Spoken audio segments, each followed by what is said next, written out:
And இந்த வெந்தயம் இதெல்லாம் சொல்றாங்க இல்லையா? அதெல்லாம் ரொம்பவே மஸ்ட்டு. சில பேருக்கு வந்து கெமிக்கல் ப்ராசஸ் கூட வந்து சூட் ஆகும்பாங்க. ஹேர் ஸ்பா பண்றது. அது அவங்க சாய்ஸ். அவங்கவங்க ஹேர் ஸ்ட்ரக்சர்க்கு ஏத்த மாரி.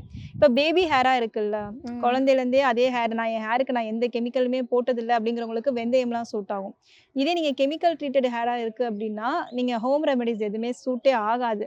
அவங்க கெமிக்கல் ரிலேட்டடா போனா மட்டும் தான் அது சூட் ஆகும்.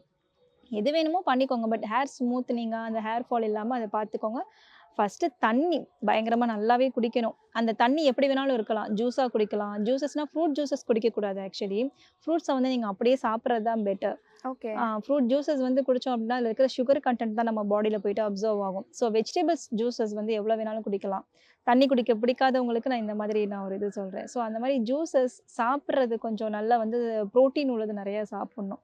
இது இருந்தாலே போதும். ஏன்னா நம்ம அதுக்கு தான் நம்ம வந்து உழைக்கிறோம் இல்லையா? ஸோ அதுக்கு தான் கஷ்டப்படுறோங்கும்போது, அத தான் நம்ம மெயின்டெயின் பண்ணணும்.